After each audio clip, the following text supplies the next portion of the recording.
आदरणीय भद्र पुरुषों, सत्यार्थ प्रकाश चैनल में आपका स्वागत है। प्यारे भाइयों, जैसा आपको विदित है कि हम सत्यार्थ प्रकाश की प्लेलिस्ट बना रहे हैं और 9 समुल्लासों की प्लेलिस्ट बनाई जा चुकी है। आप उनको देखना चाहें तो वहाँ आप जाकर के देख सकते हैं। और आज जो हम प्लेलिस्ट बना रहे हैं वो 10वें समुल्लास की है। आखिर 10वें समुल्लास में ऋषि जी ने क्या कहा है, ये बहुत ही अनुकरणीय, बहुत ही उपयोगी। यदि आप इस वीडियो को पूरी सुन लेते हैं तो मुझे आशा है कि आपके जीवन में जरूर परिवर्तन आ जाएगा। आप जो चीज़ आपके लिए बड़ी दुर्लभ लग रही हो वो आपको सुलभ लग सकती है। तो आप कहेंगे कि ऐसा इस सत्यार्थ प्रकाश के 10वें समुल्लास में क्या है? हाँ जी, इस समुल्लास में ऐसा ही है।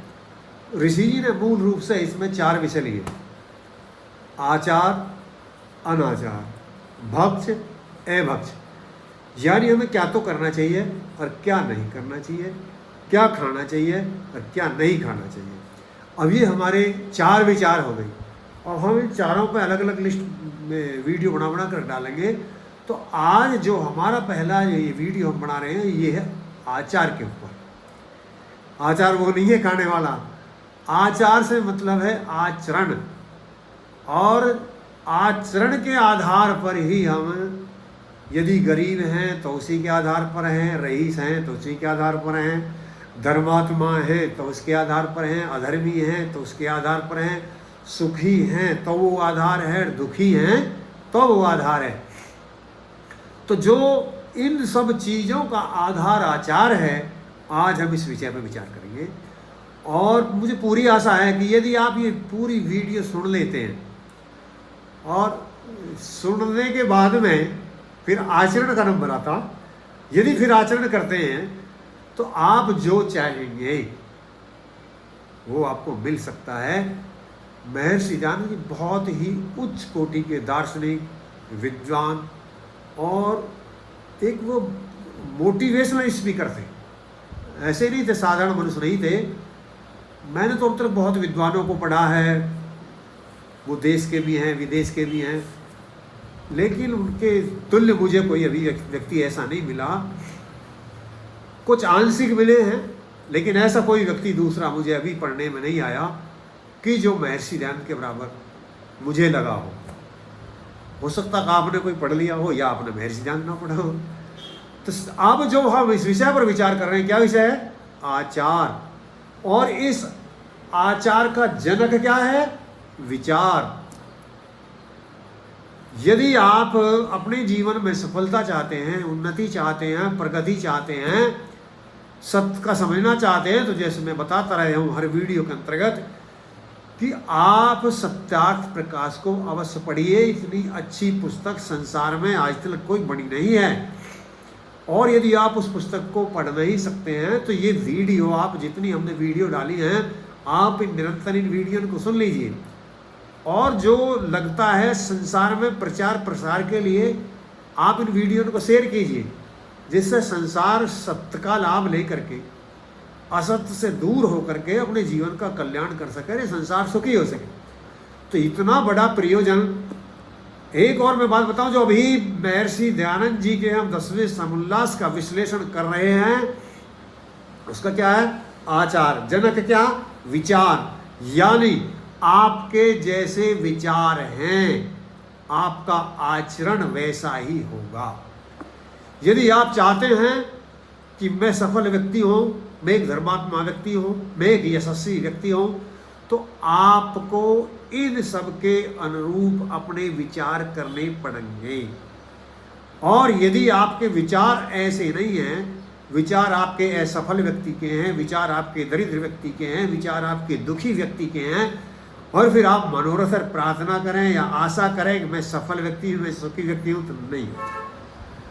यानी आप जो चाहते हैं पहले आपको वो विचार करना पड़ेगा। विचार के अंदर वो शक्ति है कि जितने भी आप दुनिया में महल बनते देखेंगे, जितने भी गाड़ी बनी है, यानी संसार में आप जितनी भी रचना देख रहे हैं, उन सब का जनक विचार है। पहले वो विचार के रूप में आपके मस्तिष्क में आते हैं जिन जिन व्यक्तियों ने आविष्कार किया उनके विचार के रूप में उनके मस्तिष्क में वो बातें आई और फिर उन्होंने उसको कार्यान्वित किया। जैसे आप देखेंगे, आप मकान बनाते हैं तो मकान जब आप बनाते हो तो पहले नक्शा मस्तिष्क में बना लेते हो, यानी पूरा घर, पूरा आपका महल, आपका पूरा किला, आपकी पूरी कोठी कहाँ बन चुकी होती है? मस्तिष्क में बन चुकी होती है। आप जिसे लेकर के किसी डिजाइनर के पास जाते हैं और वो इंजीनियर आपको बना करके, आर्किटेक्ट देता है कि भाई आपको यहाँ बाथरूम बनाना है, यहाँ पर किचन बनानी है, यहाँ पर आपको मतलब अपने पूरी बिल्डिंग का नक्शा वो बना करके दे देता कि यहाँ यहाँ आपको बनाना है। तो पहली ईंट नींव की आपकी जब लगेगी जब आपके मस्तिष्क में पूरा नक्शा बन चुका होगा। इस बात को समझिए, यानी हर चीज पहले हवा में बनाई जाती है और नींव बाद में भरी जाती है। तो ऐसे ही आप जो कुछ भी जीवन में करना चाहते हो तो उसके लिए पहले आपको वो चीज विचारों में पानी पड़ेगी, वो पूरा रूप।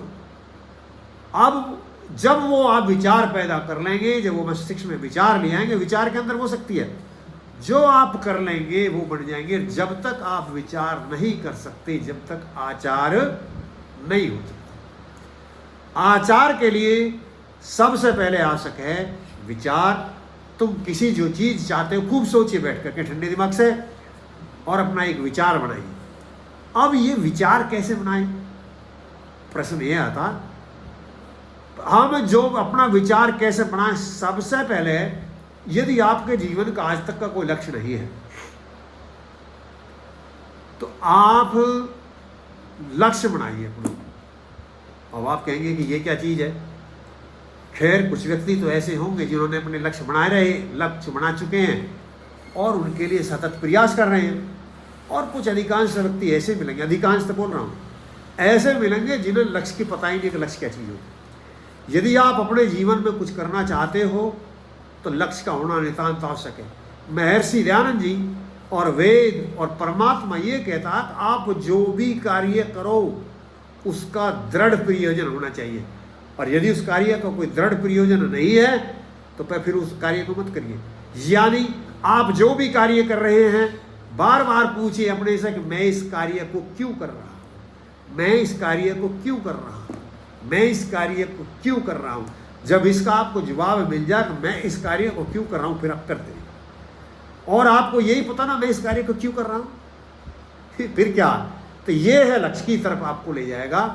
यानी जिन व्यक्तियों का लक्ष्य नहीं होता जीवन का, उनकी दुर्दशा, उनकी स्थिति ऐसे समझो कि जैसे वो एक रेलवे स्टेशन के पे पहुंच जाते हैं और वहां जाना चाहते हैं, जाकर के वहाँ टिकट घर पे कहते हैं जी आप हमें एक वो दे दीजिए, टिकट दे दीजिए। तो उसका सबसे पहला प्रश्न होगा कहाँ का, यानी आपका लक्ष्य क्या है, आप जाना कहाँ चाहते हैं। अरे यदि आप कहते हैं मुझे तो पता नहीं जी, जैसे जीवन के लक्ष्य का पता नहीं है। आपने क्या जीवन में कुछ लक्ष्य बनाया कि मुझे क्या करना है क्या नहीं करना। अब ये कल्पना कर लीजिए कि यदि आपका कोई लक्ष्य नहीं है, जैसे ही आप प्लेटफार्म पे जाकर के वहाँ टिकट मांगते हैं टिकट घर पर, और आपको ये पता नहीं कि मुझे कहाँ जाना है, तो क्या टिकट देने वाला आपको टिकट दे पाएगा? आप कहीं का यदि नहीं बता पाएंगे तो नहीं दे पाएगा। जैसे टिकट देने वाला आपको नहीं दे पाएगा, आपको कहीं जाने के लिए बताना पड़ेगा मुझे कहाँ जाना है, लेकिन आप जीवन में आपको कुछ पता नहीं है, तो ऐसी अवस्था तुम्हारी, आप उपहास करेंगे उस पर, अरे स्टेशन पकड़ा और इसे नहीं पता नहीं कहाँ जाना है। तो तुम्हारी भी तो स्थिति ऐसी है यदि तुम्हारा कोई लक्ष्य नहीं है। तो आप अपना जीवन का लक्ष्य बनाइए। अभी अब लक्ष्य क्या, आप वो अनेकों बना सकते हैं, और मूल रूप से एक लक्ष्य। और लक्ष्यों के यानी आप अपने मन में विचार करिए कि मुझे क्या चाहिए। लक्ष्य का मतलब क्या, आप चाहते क्या हैं, क्या आपको जीवन में क्या चाहिए। यदि आपके पास में जादू का डंडा दे दिया जाए और वो सब कुछ करने की छूट हो तो फिर आप क्या करेंगे? वो चीज क्या होगी जो आप मांगना चाहेंगे परमात्मा से? जो चीज मांगना चाहें तो वो लिख लीजिए। यानी वो है जीवन का उद्देश्य। पहला पहले क्या लिखिए, लक्ष्य भी पहले कहा था उद्देश्य। अब आप अपने जीवन का उद्देश्य बना लीजिए कि मुझे जीवन में क्या करना है, मुझे चाहिए क्या करना। जब बनेगा पहले आपको चाहिए क्या, जब आपको ये पता लग जाए मुझे क्या चाहिए, आपके जीवन का उद्देश्य क्या, आप क्यों जी रहे हैं, जब आपको ये पता लग जाता तो फिर उसे पाने के लिए, उस लक्ष्य को पाने, उस उद्देश्य को पाने के लिए लक्ष्यों का निर्धारण करना पड़ता है। एक समय अवधि बनानी पड़ती है कि मैं कितने समय में इस लक्ष्य को पाऊंगा, मैं इसके लिए क्या कीमत दूंगा, मैं उन लक्ष्यों को लिख लूंगा। तो ये सब विवरण हम पहले बहुत वीडियो डाल चुके हैं, आप उनमें अच्छी तरह डिटेल देख सकते हैं, अच्छी तरह जान सकते हैं। यहाँ हमारा ये प्रकरण है, महर्षि ध्यान जी ने इस विषय को उठाया है 10वें सोमोल्लास में। तो यहाँ हमारे जीवन का क्या होना चाहिए, दृढ़ प्रयोजन होना चाहिए। जब हमारे जीवन का दृढ़ प्रयोजन हो जाएगा, वो विचार से विचार करना पड़ेगा, विचार करने के बाद हमारे जीवन का कोई लक्ष्य होगा। जब हम कोई जीवन का लक्ष्य बना लें, देखो यदि आज तक आपने कोई लक्ष्य बनाया नहीं है तो आप तत्काल आज पेन ले लीजिए, एक कॉपी ले लीजिए, बैठ जाइए और आंख बंद कर लीजिए। यूँ समझ लीजिए कि आपके पास में एक ऐसा जादू का डंडा है, एक ऐसा कल्प वृक्ष है, अब जिसके नीचे बैठ कर के आप जो कुछ मांगेंगे मिल जाएगा, बिल्कुल मिल जाएगा यदि आप विश्वास कर लेंगे। एक बहुत ही उच्च कोटि के वो हुए हैं दार्शनिक अमेरिका के अंदर, नेपोलियन हिल, और उनका मानना है कि आप जो कुछ चीज़, जिस चीज़ पर विश्वास कर सकते हैं उस चीज़ को आप पा भी सकते हैं यदि विश्वास कर सकते हैं। तो यही महर्षि ध्यान भी, जो वेद के आधार पर, वो जिस व्यक्ति का मैंने उदाहरण दिया है, वह व्यक्ति परमात्मा में अटूट विश्वास रखता है। भले ही वो ईसाई है, अमेरिका का है, लेकिन वो परमात्मा में अटूट विश्वास रखता है। और उस व्यक्ति ने भी ऐसा कहा, और महर्षि दयानंद जो इस विश्वास बात पर विशेष बल देते हैं, बहुत बल देते हैं कि हमारा जीवन लक्ष्य केंद्रित हो, यानी कोई भी कार्य हम बिना दृढ़ प्रयोजन के नहीं करें। जब हम ये लक्ष्य बना चुके हो जीवन के, आप पेन ले लें, उन पर कॉपी ले लें, उस पर लिख लें, और माना कि आपने 10 लक्ष्य लिख लिए, आप क्या चाहिए, उदाहरण के रूप में कैसा घर चाहिए, कैसी गाड़ी चाहिए, बैंक में कितने पैसे चाहिए, बच्चे आपके कैसे हो, मित्रता आपकी कैसी हो, कैसे व्यक्तियों से आपकी मित्रता हो। तो ऐसे ऐसे लक्ष्य बना लीजिए। जब आप ऐसे ऐसे लक्ष्य बना लें कि मुझे ये चीज़ चाहिए, और थोड़ी देर के लिए, जब मान लिया आपने 10 लिख लिए, 10 लक्ष्य लिख लिए आपने ऐसे ही, और थोड़ी देर के लिए सोचिए यदि मेरे जीवन केवल आज का ही हो तो मैं सबसे पहले क्या करूँगा आज। तो जो सबसे पहले आए, मुझे सबसे पहले ये कार्य करना चाहिए, आप उस कार्य करने को लिख लीजिए, वो होगा आपके जीवन का लक्ष्य। अब उस लक्ष्य को देखो, आप जितना लक्ष्य बनाओगे उससे आगे नहीं जाओगे। आप कितनी ही बढ़िया ट्रेन हो, कितनी दूर हवाई जहाज जाता हो, लेकिन आप जहाँ का उसमें टिकट ले लेंगे, वो रेल आपको वहाँ तक ही ले जाएगी। रेल कहीं जाती हो, लेकिन वो आपको नहीं ले जाएगी, क्योंकि आपको वहाँ जाना नहीं है। यदि आपको वहाँ जाना है तो रेल वो आपको ले जा सकती है, हवाई जहाज आपको ले जा सकता है, बस आपको ले जा सकती है, आपकी गाड़ी आपको ले जा सकती है, लेकिन कब, जब आपका लक्ष्य हो वहाँ जाने का। तो ये आप लक्ष्य अपने जीवन का जरूर बनाइए। और इसके विषय के ऊपर यदि आप ज़्यादा जानकारी करना चाहते हैं, यही इतना अपने में एक सब्जेक्ट है लक्ष्य का ही, कई घंटा में इस विषय पर वीडियो बनाऊँ, लेकिन आपके पास में इतना धैर्य सुनने का हो, तो यदि कोई व्यक्ति विशेष रूप से लक्ष्य के ऊपर वीडियो चाहता तो मैंने पहले डाली हुई है, एक और मैं विशेष वीडियो इसके ऊपर डाल दूंगा कि लक्ष्य क्या है।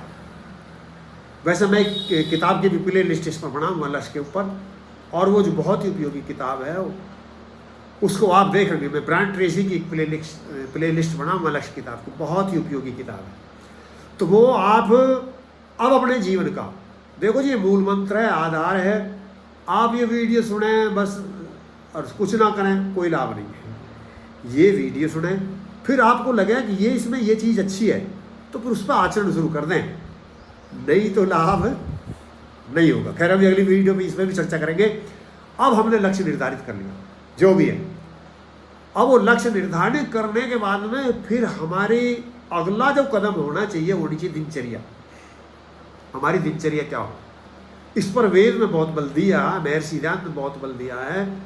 महर्षि जी कहते हैं जो सबसे ज़्यादा उपयुक्त समय है, यानी आप सोने का समय निश्चित करिए, सबसे 10 बजे सो जाइए और 4 बजे उठ जाइए। बस ये ऊपर वाला पहले तय करिए, पहले आपको 10 बजे सो जाना है, ये उतना ही आवश्यक है। यदि 4 बजे उठना है तो 10 बजे सोना ही पड़ेगा। जो रात्रि में जागरण करते हैं उनके लिए महर्षि निषेध करते हैं, वेद निषेध करता है। आप उन्नति चाहते हैं, ज़्यादा देर जाग के ज़्यादा काम नहीं होता, लेकिन ज़रूरी नहीं है कि आप काम कर रहे हो, काम के लिए जाग रहे हो, हम अनावश्यक भी जाते हैं खामा खा।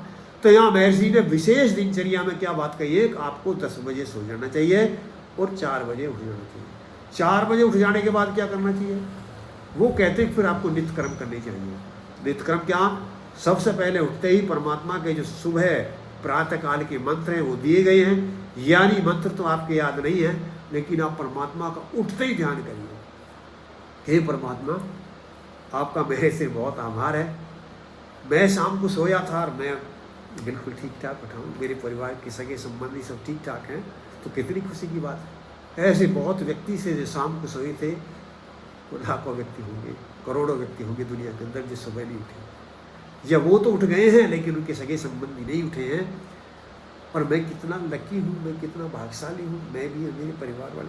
तो ये परमात्मा के लिए उठते ही पहले धन्यवाद दीजिए। अब हे परमात्मा, अब जब आप करेंगे तो आपके हृदय की मलिनता जो है और जो भी मतलब घृणा और आपके अंदर जो डर, भय, चिंता, इन समन पे एक कुठाराघात है। तो ये आप सबसे पहले उठते ये करिए। फिर आपको जो भी है, यदि हो सके तो 1 गिलास थोड़ा गुनगुना पानी, ठंडा पानी नहीं पीना चाहिए सुबह के समय। यदि आप पी सकते हैं तो गुनगुना पानी पी सकते हैं। और एक अपनी और ज़्यादा मेधावी आप शक्ति बनाना चाहते हैं तो एक नीम की और हल्दी की आप वो बना सकते हैं गोली, और उस गर्म पानी के साथ उस नीम और हल्दी की एक गोली ले लीजिए, तो फिर आपकी जो बुद्धि की प्रखरता है वो अधिक बढ़ेगी। अब ये आपकी दिनचर्या। फिर आप सुबह स्नान जरूर करिए, स्नान करिए, दांतों को साफ कीजिए और मल त्याग कीजिए, दीर्घ शंका, लघु शंका, इन सबसे निवृत्त होने के बाद में और फिर परमात्मा का ध्यान कीजिए। ये महर्षि बताते हैं।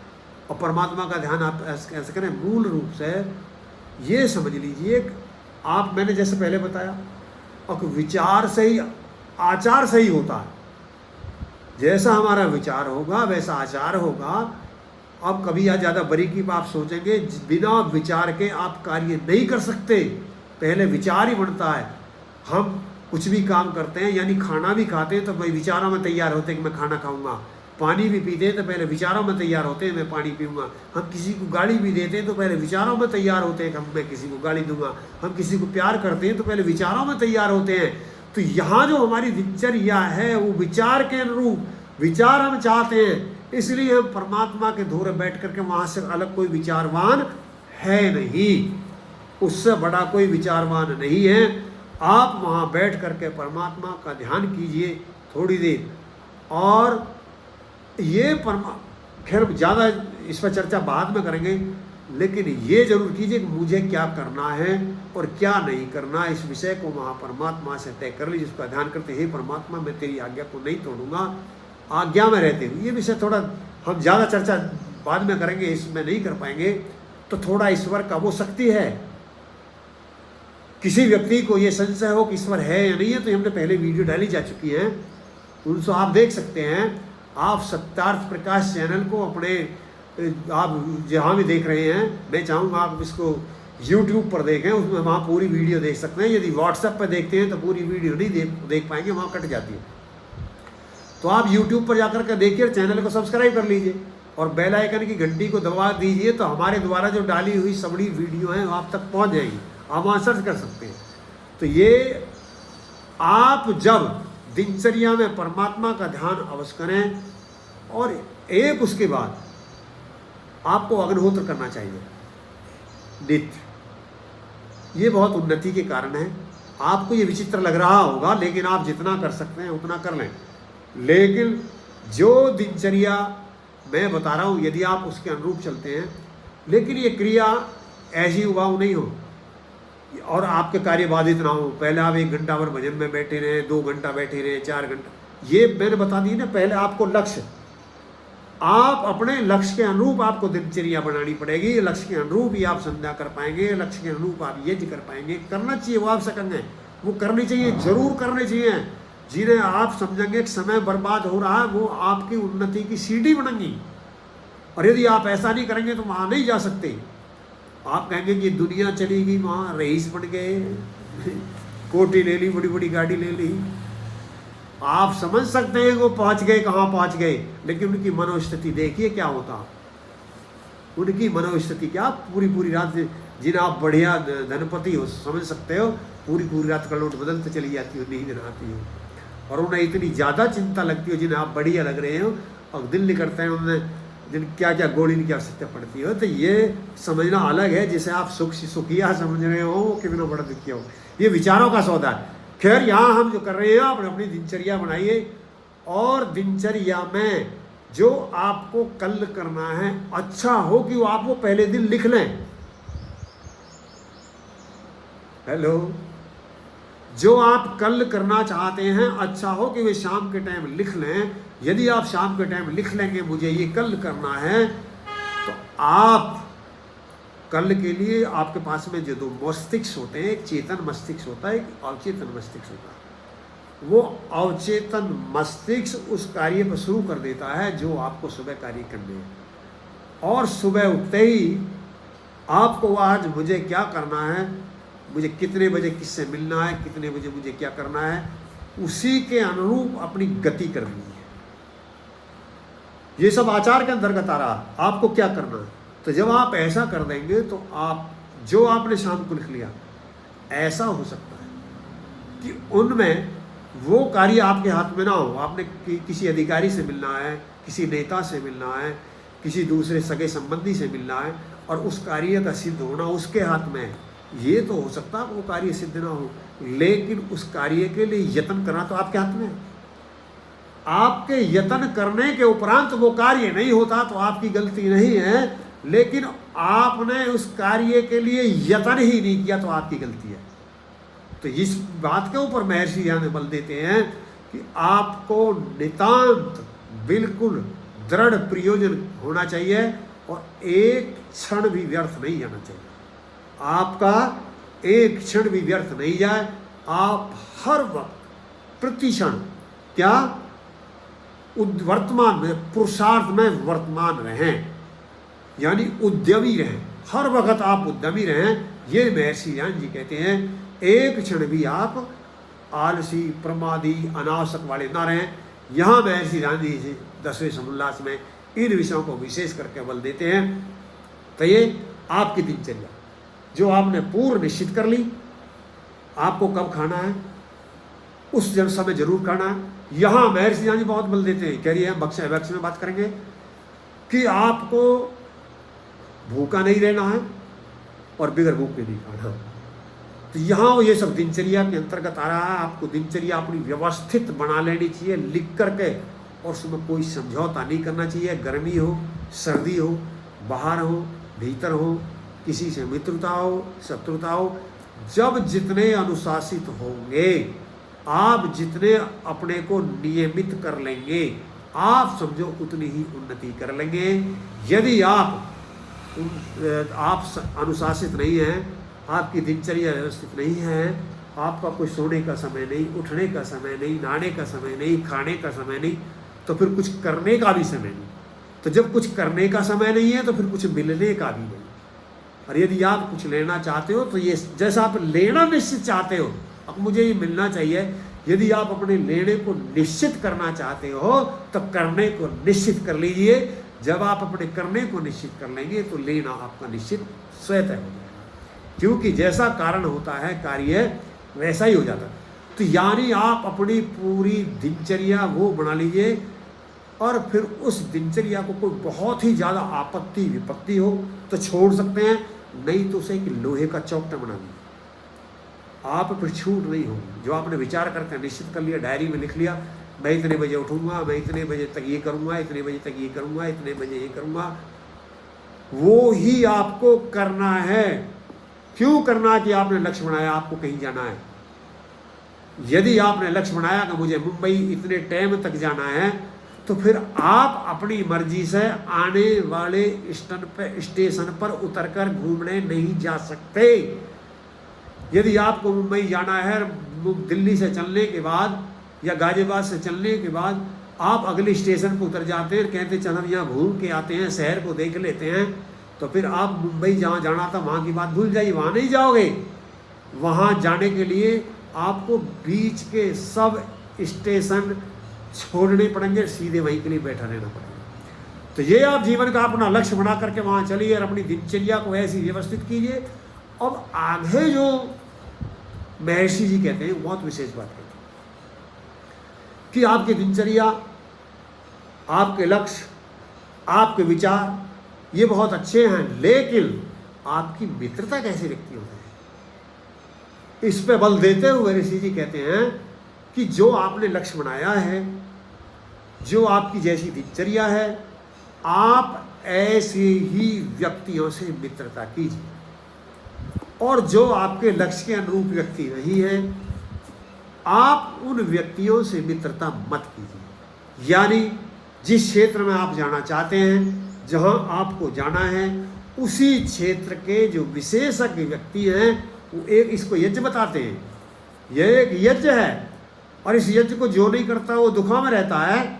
यानी आप जिस क्षेत्र में चलना चाहते हैं, उस क्षेत्र के जो विशेषज्ञ हैं, जो आपसे ज़्यादा जानते हैं, जो आपके सहयोगी हो सकते हैं, मैंने क्या बताया, जानने वाले, जो ज़्यादा जानते हैं वो भी, और जो आपके सहयोगी हो वो भी। वो ज़्यादा जानने वाला भी हो सकता है सहयोगी, कम जानने वाला भी हो सकता है, क्योंकि आपको विचार पैदा करने हैं, आपको विचार लागू नहीं करने। दुनिया में वो व्यक्ति सफल हुए हैं जिन्होंने विचारों को तो पैदा किया, लेकिन विचारों को लागू करने के लिए दूसरी टीम बनाई है। और जो विचारों को पैदा भी स्वयं ही करते हैं, विचारों को लागू भी स्वयं करते हैं, तो वो जीवन में सफल नहीं होते। कब होते हैं ऐसे व्यक्ति? जो विचार ही नहीं करते, उनकी तो खैर पशु जैसे ही हैं, लेकिन जो व्यक्ति विचारों को पैदा भी स्वयं करते हैं, लागू भी स्वयं करते हैं, तो वो कम काम कर पाते हैं।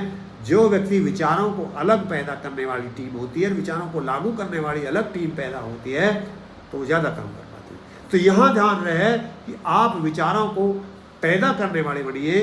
और मित्रता कैसे व्यक्तियों से कीजिए? जो आपको उन्नति की तरफ ले जाते हो, प्रगति की तरफ ले जाते हो, लक्ष्य की तरफ ले जाते हो, धार्मिक प्रवृत्ति के व्यक्ति हो, किसी चीज़ की विशेषज्ञता उनके अंतर्गत हो। आप जो यहाँ सलाह लें, ऐसे व्यक्ति से सलाह मत लीजिए जो उस विषय में कुछ जानकारी ना रखता हो। चाहे भले वो आपका पिता हो, आपका भाई हो, आपकी पत्नी हो, आपका पति हो, आपका पड़ोसी हो, आपका हितैषी हो, यदि वो उस विषय में जानकारी नहीं रखता है, तो आप उस विषय की उस व्यक्ति से सलाह मत लीजिए। और यदि वो व्यक्ति सलाह भी देता है तो सलाह को मत मानिए। आप मित्रता उन्हीं व्यक्तियों से कीजिए जो आपको उन्नति की तरफ ले जाते हो। यदि आपकी मित्रता ऐसे व्यक्तियों से होगी, चोरों से होगी, शराबियों से होगी, दुष्ट व्यक्तियों से होगी, अनाचारियों से होगी, फिजूल खर्च वालों से होगी, तो समझो आपके अंदर भी वो गुण आ जाने वाले हैं। ऐसा माना जाता है कि जैसे जिन व्यक्तियों में आप रहते हैं, जैसे वो 9 व्यक्ति हैं, तो 10वें व्यक्ति आप हो। अब ये देख लीजिए, तो मित्रता ऐसे व्यक्तियों से यत्न कीजिए और ऐसे व्यक्तियों को छोड़ दीजिए। यानी अपने जीवन में उन्नति करनी है तो बाजों के साथ उड़ना शुरू कर दीजिए, बत्तखों के साथ चलना बंद कर दीजिए। तो जो ये मित्रता आपकी कैसी है? मित्रता हम कभी समझते हैं कि ये हमारे मित्र हैं, लेकिन वो मित्र नहीं होते हैं, शत्रु होते हैं। अब आप बताइए, कितने मैंने ऐसे व्यक्ति देखे हैं कि मैंने उनसे यत्न किया कि भाई आप व्यसनों में फंसे हैं, हुक्का छोड़ दीजिए, शराब छोड़ दीजिए, बीड़ी छोड़ दीजिए, और मेरे आग्रह में उन्होंने छोड़ दिया, मेरे आग्रह पर छोड़ दिया। और लेकिन मैं फिर पुनः मिला तो मैं आनंदित था कि भाई इन व्यक्तियों ने व्यसन छोड़ दिया। लेकिन उनमें कुछ व्यक्ति तो ऐसे थे जिन्होंने बिल्कुल छोड़ दिया, लेकिन कुछ ऐसे भी व्यक्ति मिले, उन्होंने कि अरे जी हमने छोड़ तो दिया था, पर हमारे मित्र थे। हाँ, मैंने कि क्या हुआ फिर तुम्हारे मित्र थे? और उन्होंने हमको फिर को पिलाना शुरू कर दिया। अरे तो वो तुम्हारे मित्र थे या शत्रु थे? मित्र तो तुम्हारे हम थे, मित्रता हमने की थी, तुमको बुराइयों से बचाया था, और जो तुम्हें बुराइयों में ले गए, जो तुम्हें घाटे में ले गए, उन्हें मित्र कहते हो, वो तुम्हारे शत्रु हैं, उनको छोड़ दीजिए। तो आप ऐसे व्यक्तियों की बात मत मानिए, ऐसे व्यक्तियों का आना जाना अपने घर मत कीजिए, ऐसे व्यक्तियों के घर आप मत जाइए। उन व्यक्तियों के घर जाइए जो आपके मित्रता योग्य हो, जो आपको कुछ दे सकते हो, जो आपको प्यार करते हो, जो आपका स्नेही हो। तो ये अब जो और मूल बात यहाँ महर्षि दयानंद जी कहते हैं कि मित्रता तो है, आपके सब ये दिनचर्या भी है और आपका लक्ष्य भी है, सब कुछ है, लेकिन एक और बात कर लीजिए, आप अपने कार्यों को वरीयता के हिसाब से नहीं लेंगे। ये आपको एक नई बात मिलेगी। हाँ, नहीं मिलेगी। महर्षि दयानंद जी बहुत उच्च कोटि के दार्शनिक विशेषज्ञ थे। ये दुर्भाग्य है संसार का कि जो इतने योग्य व्यक्ति को ये कह के, अब वो तो किसी को मानता नहीं था। अरे वो यदि दुनिया में कोई मानता था दुनिया वालों, तो महर्षि दयानंद मानता था। ये दुर्भाग्य है इस दुनिया का, कुछ महात्यागी, तपस्वी, विद्वान, विशेषज्ञ, दार्शनिक, महर्षि के विचारों को ना अपना करके विवेकानंद जैसे व्यक्तियों के विचारों को अपना लिया। यहाँ अनावश्यक कहीं ईसाई के नाम पे, कहीं मूसा के नाम पे, कहीं मुसलमानों के नाम पे, कहीं मंदिर के नाम पे, कहीं मस्जिद के नाम पे, अरे दुनिया को तबाह करने पर लगे हुए हो। महर्षि दयानंद की शरण आइए, वेदों की शरण आइए, देखिए विश्व में शांति हो सकती है। कितना उच्च कोटि का विचार महर्षि दयानंद जी 10वें समुल्लास में देते हैं, कैसा आचार विचार वो बताते हैं। वह यहाँ कहते हैं वरीयता के हिसाब से आप कार्य कीजिए। आपको दिन में यदि 10 कार्य करने हैं, दुनिया वालों सुनो, यदि 10 कार्य करने हैं तो आप उनको सीरियल वाइज लिख लीजिए पहले, कि मुझे सबसे पहले क्या करना है। यदि आपका कोई दिनचर्या की कोई व्यवस्था नहीं है, कोई वरीयता नहीं है, तो आपका समय वहां बर्बाद हो जाएगा जहां आपको उपलब्धि नहीं हो। यदि हासिल में कुछ नहीं जाता है तो आपको वो कार्य नहीं करना। महर्षि दयानंद जी बहुत लक्ष्य केंद्रित व्यक्ति थे। वो ऐसे व्यक्ति से बात भी नहीं करते थे जिनके लिए समय की कोई कीमत नहीं होती थी। एक बहुत ऊंचे एक रईस थे, साहूकार थे। वो महर्षि दयानंद जी से जाकर के बहुत धन का सहयोग भी करते थे, लेकिन वो महर्षि दयानंद जी से बहुत ज़्यादा बात किया करते थे। तो वो महर्षि दयानंद जी से साफ कह देते कि आपको समय की कोई कीमत नहीं है आपके लिए, और जब आपके लिए कोई समय की कीमत नहीं तो मुझसे आप बात मत करिए, मुझसे केवल उतनी बात करिए जितनी बातों की जरूरत है। जबकि वो बहुत बड़े आर्थिक सहयोगी महर्षि दयानंद के थे अनुष्ठानों के लिए, लेकिन महर्षि दयानंद जी इतने दृढ़ थे, वो वरीयता के हिसाब से अपना कार्य करते थे। जो उनको आज लिख लिया मुझे ये कार्य करना है, तो आप भी अपने कार्यों को 1, 2, 3, 4, 5, 6, 7, 8, 9, 10 ज़्यादा से ज़्यादा इतने कामों तक लिखिए, और आपको वरीयता के हिसाब तक, जब तक वो 10 कार्य आपके ना हो जाए, वो वरीयता आपकी 10 पर भी हो सकती है, 1 पर भी हो सकती है, वो 2 पर भी हो सकती है, लेकिन सीरियल लिख लिए। 1, 2, 3 लिख करके कै गे लिख लीजिए, ABCD लिख लीजिए, जैसे आप उसे समझें ऐसा लिख करके अपने कार्यों को व्यवस्थित कीजिए। और पहले उस कार्य को कीजिए जो सबसे आपको दूर लगे, जो जिसकी सबसे ज़्यादा उपयोगिता हो, जिसके करने से आपको ज़्यादातर लाभ हो। आप ये समझें कि लाभ का मतलब कोई बेईमानी नहीं है। लाभ का मतलब एक संतुलन है, और यदि लाभ नहीं है तो वो जीवन में कुछ नहीं कर सकते। यानी लाभ नुकसान, हमें नुकसान नहीं है, जो नुकसान में जाए वो कुछ नहीं कर सकते। कोई भले ही ये ड्रामा तो कर सकता, तो लाभ जरूर चाहिए जीवन में, ये नितांत आवश्यक है, नितांत आवश्यक है, लाभ जरूर चाहिए। तो जो कार्य लाभ के हैं किसी भी दृष्टि से, आप जिस क्षेत्र में जाना चाहते हैं, अर्थ ही लाभ का मतलब नहीं है। आप अर्थ ही नहीं है, आप धर्म के क्षेत्र में जा रहे हैं तो वहाँ क्या लाभ किया आपने, काम का क्षेत्र है क्या किया, मोक्ष का क्षेत्र है क्या किया। यदि आप आगे नहीं बढ़े तो लाभ नहीं किया, पीछे हट गए। तो ये वहाँ प्रयोजन है। तो जो भी आप कार्य करें वरीयता के हिसाब से आप कार्य करेंगे, और जो वरीयता के हिसाब से सिद्ध नहीं होते हैं। यदि कार्य रहता तो वो रह जाए जिसको हमने 10वें नंबर पर लिखा था, यानी सबसे बाद के नंबर पर लिखा था, लेकिन वो कार्य हमारा नहीं रहना चाहिए जो हमने पहले नंबर पर लिखा था। अब हमने जो महर्षि दान 10वें समोल्लास में बातें आपको बताई हैं, जो यत्न किया है, उनको हमने समझाने की दृष्टि से आपको यत्न किया है कि हम उनको समझा पाएं। और आप इन विषयों को यदि ज़्यादा जानना चाहते हैं तो आप सत्यार्थ प्रकाश पुस्तक पढ़ लीजिए। और यदि आपको पुस्तक ना मिले तो ये पुस्तक हमारे पास से आपको मिल सकती है। बहुत ही कम कीमत की पुस्तक है। इसी में छोटी कीमत की भी पुस्तक है, 80 रुपये की कीमत कुल है इस पुस्तक की, इसके अंदर जिल्द है। तो आप ये 80 रुपये की कीमत आपको समझो 8 करोड़ रुपया भी कम है, क्योंकि मैंने इसका लाभ लिया है तो आप भी इसका लाभ ले सकते हो। इस पुस्तक ने बहुत व्यक्तियों के जीवन में चमत्कारी किया है। ऐसे बहुत व्यक्ति हैं जो कमज़ोर थे, हुक्का नहीं छोड़ सकते थे, बीड़ी नहीं छोड़ सकते थे, सिगरेट नहीं छोड़ सकते थे, व्यसन नहीं छोड़ सकते थे, लेकिन उन व्यक्तियों ने सत्यार्थ प्रकाश पढ़ा।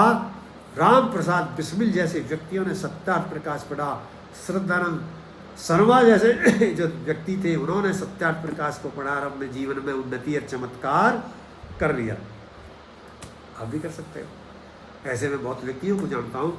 तो ये बहुत उपयोगी पुस्तक है, इसको पढ़िए। और जो मैंने बताया है, आप अपने जीवन में जितनी मैंने वीडियो बनाई, इस वीडियो को आप बार बार सुनिए। आप जो एक बार में सुनेंगे शायद हो सकता है वो बात आपको समझ में ना आए। और ये सूत्र रूप में बताई गई है, विस्तृत चर्चा हम इन विषयों पर नहीं किए गए। जितने मैंने इसमें विषय बताए हैं, इन विषयों पर तो एक एक विषय पर एक एक घंटा बोलने की आवश्यकता है, कई घंटा बोलने की आवश्यकता है, लेकिन एक समय की बाध्यता होती है। हम उसी समय में ये कर रहे हैं, फिर भी वीडियो थोड़ी लंबी हो जाती है। लेकिन हम जो कुछ बताना चाहते हैं, हम कोशिश करते हैं हमारी व्यक्ति जो हमारी वीडियो सुन रहा है उसके लिए उतना सौदा मिल जाए। मान लीजिए उसने हमारी वीडियो देखने में 1 घंटा लगाया है, उसे 10 घंटा का, 20 घंटा का, 50 घंटा का लाभ हो जाए। जो काम वो 1 दिन में, 2 दिन में, 4 दिन में कर सकता था, उसे नित्य वो मिनट में, 2 मिनट में, 10 मिनट में शुरू कर दे। इतनी सामर्थ्य, इतनी विधिता, उतनी विद्वता, उतनी वाक्पटुता, परायणता उसके अंदर हो, और एक अकर्मण्यता का नाश हो, और कर्मण्यता पुरुषार्थी वो व्यक्ति बने। हमारे प्रियोजन है, आप, हमको लगता है कि ये वीडियो आपका हित करेगी। और जिन जिन व्यक्तियों को आपको लगता है कि समाज में हम जो कुछ दूसरों को देते हैं वही हमारे वापस आता है, यदि आप दूसरों का हित चाहते हो तो तुम्हारे पास में वही आएगा। यदि आप अपने किसी मित्र के पास में वो वीडियो आप शेयर कर देते जो आपको अच्छी लग रही है, तो फिर वो व्यक्ति आपको उस ऋण से ऋण होने के लिए, या स्वाभाविक वो भी वो वीडियो आपके पास शेयर कर देगा जो उसको अच्छी लग रही है। तो ये आदान प्रदान है दुनिया में। जो हम दे रहे हैं वही हमको वापस मिलता है। अब जो हमने महर्षि दयानंद से मिला था, उस महापुरुष से मिला था, उस तपस्वी व्यक्ति से मिला था, उस समाज सुधारक से मिला था, उस विश्व गुरु से मिला था, वो हमने आपकी सेवा में समर्पित कर दिया है। अब आप इसका कितना लाभ लेते हैं ये आपका कर्तव्य है। इन्हीं बातों के साथ मैं अपनी वाणी को विराम देता हूँ।